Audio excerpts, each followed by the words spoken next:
Ouais, on a tenté une intro différente de d'habitude, et alors, voilà, bon. Bon, bah, aujourd'hui, les amis, voilà, ça faisait, 3 semaines que je n'avais rien posté, ça faisait un bail que j'avais pas fait de facecam. Donc aujourd'hui, les amis, on se retrouve pour un facecam un petit peu particulier, parce qu'aujourd'hui, on va faire une FAQ. Voilà, ça va être la première de la chaîne. Peut-être qu'il y en aura plusieurs, voilà. En tout cas, je voulais remercier tous ceux qui ont participé à cette FAQ d'avoir participé. Voilà, bah oui, oui, c'est un remerciement assez logique. Voilà, parce que j'ai eu quand même 17 questions. Voilà. Donc, merci à tous ceux qui ont joué le jeu. Et donc, bah, on est parti pour les questions de la FAQ. Ça va être très bien. Première question. Est-ce que tu comptes fermer ta gueule un jour? C'est vraiment une question, ça. Genre vraiment, il y en a un jour, il s'est dit, je vais, sachant que je sais très bien qui c'est, hein, mais vous le savez pas parce que c'est anonyme. Mais sérieusement, c'est vraiment une question, ça. Vous foutez de ma gueule. Ah, vas-y, tu sais quoi, j'arrête la vidéo maintenant, ça me saoule. Putain. Wow, je déconne. J'arrête pas la FAQ maintenant, hein. Je savais qu'il y aurait des conneries qui seraient sorties. Il y en a peut-être d'autres, hein, donc on va continuer. Je t'emmerde.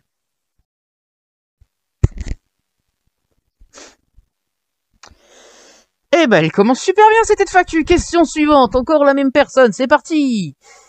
Non. Sinon, sérieusement, que penses-tu de l'OGC Nice? Alors, pour moi, l'OGC Nice est un très bon club français. Hein, je pense qu'il fait partie du top 6 français. Voilà, avec le LOSC, Monaco, Marseille, Lyon et Paris. Voilà. Alors, tous ceux qui vont m'insulter parce que j'ai pas mis Rennes, désolé. Voilà. Donc pour moi, voilà, c'est un top club de Ligue 1, top 6. Pas mal du tout. Qui joue l'Europe cette année en plus. Donc voilà. Bon, en plus, c'est nos amis entre Lillois et Niçois, on s'entend très bien. Donc ouais, moi, Nice, c'est un club que j'aime beaucoup, Nice. Et je leur souhaite le meilleur cette année pour la Conference League. Et j'espère quand même que vous allez vous donner à 10 000%. Et tentez de ramener le trophée. Hein. Un petit trophée en France, ça ferait du bien quand même. Faites pas comme Marseille, perdez pas face à des petits clubs comme Feyenoord. S'il vous plaît. S'il vous plaît. Ah. Après, Marseille ont déjà fait pire, ils ont fait Canet-en-Roussillon. Ouais, je les attaque parce qu'il y a un maillot de Marseille derrière moi. Eh ouais, ma gueule, je suis logique, moi. Eh ouais, mec. Non, désolé les Marseillais. Je vous expliquerai à la fin de la vidéo pourquoi il y a ce maillot. Sinon, je vais me faire insulter par tout le monde. Donc, voilà. Deuxième vraie question, parce que les deux autres avant c'était de la merde. Comment tu ressens la saison à venir pour Griezmann? Alors, pour moi, Griezmann va faire une très bonne saison l'année prochaine. L'année dernière, il a fait une saison moyenne. Il a fait une saison moyenne et vraiment pas bonne pour un joueur de son niveau, avec 8 buts et 4 passes D, toutes compétitions confondues, c'est vraiment pas fou. Pourtant, en Ligue des Champions, avant sa rechute de blessure, il avait été super fort, hein. Il te claquait des buts à chaque match. Donc je pense que là, cette année, vraiment, il va faire quelque chose de dingue. Et vu l'envie qu'il voit à travers les réseaux sociaux, la vérité, je suis sûr qu'il va faire une saison de dingue. Je vous dis au minimum, grand minimum, 12 buts, 8 passes D. Non, 12 buts, 6 passes D, voilà. 18 réalisations en Liga, seulement. Juste en Liga. Je ne parle pas des autres compétitions. J'irais bien, ouais, toutes compétitions confondues, ouais, peut-être 25 ou 30 buts et une dizaine de passes D. Ah ouais, non, moi je vois une bête de saison, là. Vraiment une grosse saison. Voilà. Donc pour moi, ouais, Griezmann va faire une bête de saison. Et on va passer à la prochaine question. Tu en penses quoi de Paulo Fonseca? Donc pour ceux qui savent pas, Paulo Fonseca, c'est le nouvel entraîneur de Lille. Donc pour moi, Paulo Fonseca peut vraiment apporter quelque chose de nouveau à Lille. Parce qu'on va pas se mentir, hein, ça fait plusieurs années avec Christophe Galtier qu'on avait un jeu que je trouvais toujours assez terne. C'est-à-dire que offensivement, c'était bien, mais c'était pas non plus magnifique à regarder. Et je pense que sous l'ère Paulo Fonseca, ça va beaucoup évoluer. Et ça va amener un jeu beaucoup plus intéressant à regarder. Faudra améliorer les qualités défensives par contre. Mais sachant qu'en plus, le style de jeu de Paulo Fonseca, c'est un pressing très haut, avec énormément de récupération à la ligne perte de balle, et des contre-attaques, des machins, beaucoup d'attaques placées aussi, enfin quelque chose de très propre. Donc pour moi, là, l'arrivée de Paulo Fonseca peut faire énormément de bien au LOSC, sachant que maintenant, vu que la règle des 5 changements a été officialisée, ça peut vraiment aider le jeu de Paulo Fonseca, parce que bah, c'est quand même un système qui est très énergivore, le pressing constant, le pressing de tous les instants, c'est énergivore. Donc ça peut vraiment être super bien pour Paulo Fonseca. Il y a encore une fois de l'abus sur mes lunettes. Ta mère, mes lunettes là. Et voilà, ça peut vraiment être super bien. Donc voilà quoi. Et moi franchement, je suis content de l'arrivée de Paulo Fonseca. Ton avis sur le mercato lillois? Alors d'abord, faut savoir que cette question-là est revenue 2 fois en 17 questions. Donc pour moi, le mercato lillois actuellement, c'est une réussite quand même. Franchement, on a recruté des joueurs d'expérience comme Cabella ou Martin, et à côté de ça, des joueurs plus jeunes avec une meilleure fougue de la jeunesse, tels que Alexandro ou Mohamed Bayo, ainsi que Zedatka, qui est un petit peu l'intermédiaire. Sachant que on a vraiment recruté beaucoup de profils différents. On a un Alexandro qui est un défenseur qui va beaucoup aller vers l'avant, qui va faire beaucoup de passes intéressantes, qui est un défenseur rapide, qui est un défenseur technique, qui est un petit peu dans le style de Diallo. Donc voilà, c'est vraiment un joueur très intéressant. Et à côté de ça, par exemple, un Font qui lui va être plus dans le relâchement et dans les belles transversales. À droite, on a un Zedatka qui a des qualités de centre exceptionnelles, et ça vraiment, ça nous manquait au LOSC depuis des années parce que les centres étaient toujours pourraves. Voilà. Et en plus, on a d'autres joueurs tels que Rémi Cabella qui est très fort offensivement, et un Mohamed Bayo qui lui, par contre, va amener un style offensif différent et même complémentaire à Jonathan David. Donc même si l'Inde y rentre en une mi-temps, ça peut apporter des choses différentes. Et enfin, un Jonas Martin qui lui va casser les lignes, couvrir le milieu de terrain, un petit peu à la Benjamin André, un milieu Benjamin André, Jonas Martin, ou Amadou, Nana, Jonas Martin, enfin, franchement, ça peut être des véritables dingueries, le milieu de terrain, parce que ce serait comme un rock. Surtout avec Onana en plus. Imagine une milieu de terrain Onana, André, Martin. Ce serait une véritable dinguerie. Bah, par contre, on n'aurait pas de remplaçant, et ça, ce serait de la merde, par contre. Tu vois, c'est ça, voilà. Donc, en soi, je suis vraiment satisfait du mercato lillois, il est vraiment intéressant, et c'est pas fini. Surtout. Et ça aussi, c'est pas fini. Question suivante, que souhaiterais-tu faire plus tard? Ça aussi, c'est tombé 2 fois. Alors, ce que je souhaiterais faire plus tard. Je voudrais faire de la communication, donc soit être community manager, au mieux dans un club de foot, au mieux, au LOSC, voilà. Soit être journaliste sportif, en rêve, être à Beansport, l'équipe 21, Canal Football Club, ou des trucs comme ça, enfin, tu vois, c'est le rêve absolu. Mais déjà, juste être journaliste sportif dans un petit truc, franchement, ça me va aussi. Voilà, si je peux parler de foot, ce serait le kiff déjà, franchement. Bon, sauf si je parle du foot indien, là, ça va peut-être me saouler un petit peu vite quand même. Mais voilà, je voudrais faire des études de com. Et je les commence l'année prochaine. Enfin, en septembre, quoi. Eh ouais. Ton prono pour la saison du LOSC. Alors pour moi, là, cette année, le LOSC va finir, je pense, je peux me tromper totalement, mais je pense qu'ils vont finir dans le top 5. Je les verrai bien avec le jeu de Paulo Fonseca. Je les verrai pas en Ligue des Champions, mais je les verrai bien entre la 5e et la 4e place. Donc soit en Conference League, soit en Europa League. Voilà, je les verrai bien entre ces deux places-là. Je peux me tromper, et je pense que comme ils n'ont pas de compétition européenne cette année, je pense qu'ils vont aussi faire un très bon parcours en Coupe de France. Au moins atteindre les quarts de finale, voire les demi. Voilà, ça c'est dit. Alors, autre question pour les Lillois, Chevalier ou Léo Jardim? Alors, pour celui que je vais faire le plus confiance parce que je l'ai vu, ce serait Léo Jardim. Après, pour le choix du cœur, je dirais Lucas Chevalier. Voilà, clairement. Alors, moi, je partirais du principe qu'il faudrait commencer avec Jardim faudrait commencer avec Jardim et faire entrer Lucas Chevalier sur quelques petits matchs. Contre des petits clubs ou en Coupe de France. Et si on voit qu'il tient bien la baraque, eh ben, en cours de saison, inverser les rôles.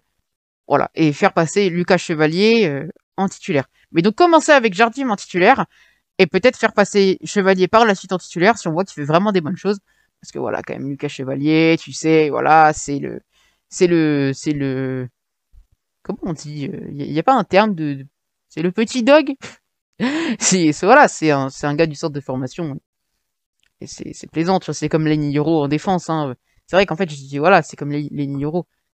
Ou Baleba. Qui sera, ah, en fait, du coup, même, on a des milieux de terrain, on a aussi Baleba. J'avais oublié Baleba. Très bon milieu de terrain.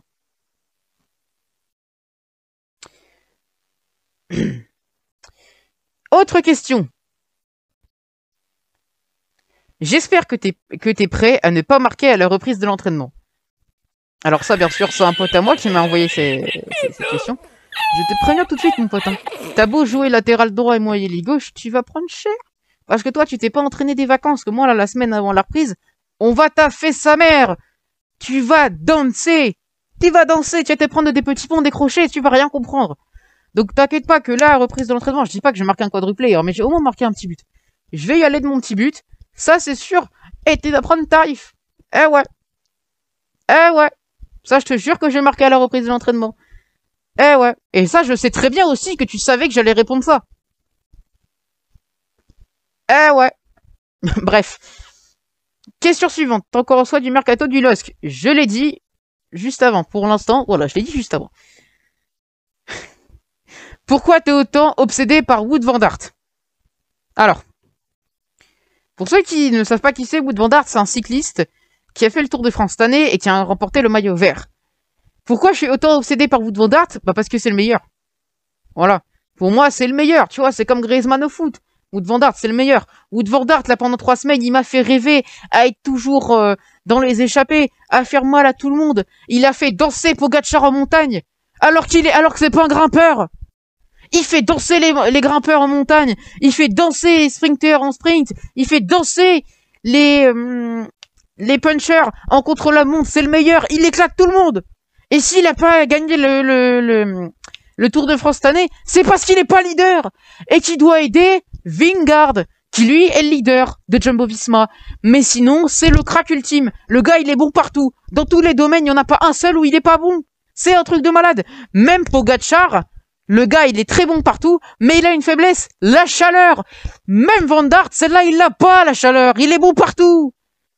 Il est plus complet que Vingegaard. Il est plus complet que Pogacar. Il est plus complet que Alaphilippe. Donnez-lui le maillot jaune. Voilà, on fait un Tour de France, vous lui donnez le maillot jaune tout de suite. Parce qu'en tant que leader, s'il était leader, il gagnerait à coup sûr. Donc forcément que je suis obsédé par Van Aert. Je vais créer un maillot, floqué Van Aert à l'arrière. Et avec une image de Van Aert talent.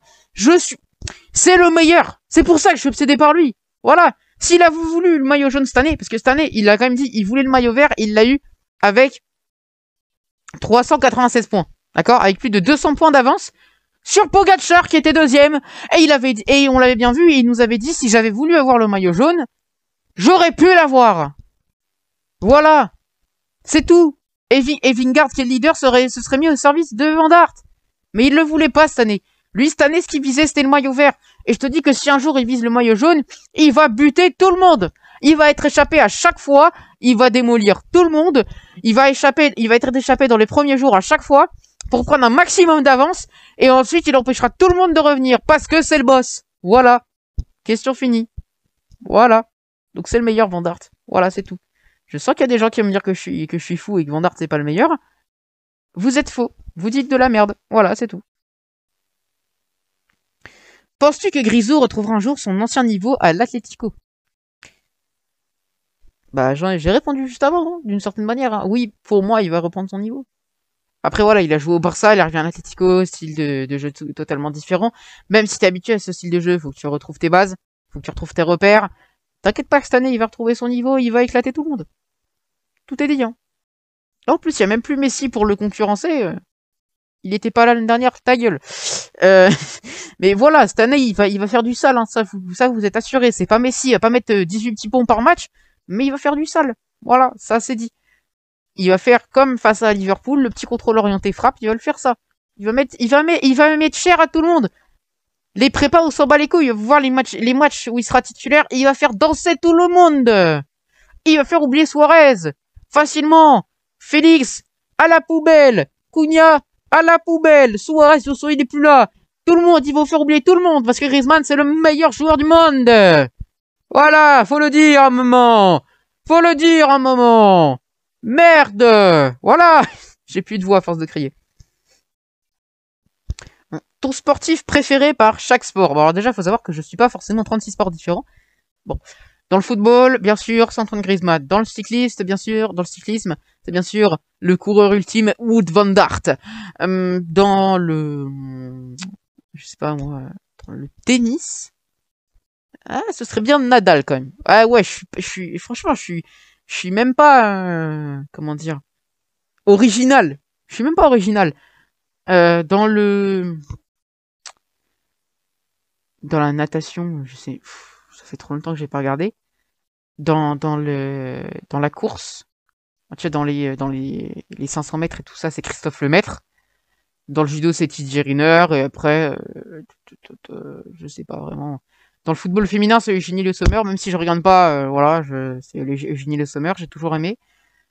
Et voilà, c'est à peu près tout, hein.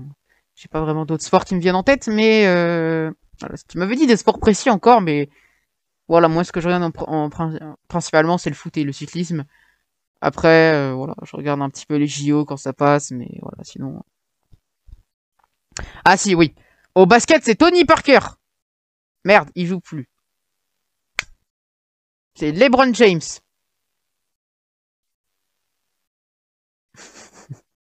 Comprendra qui pourra.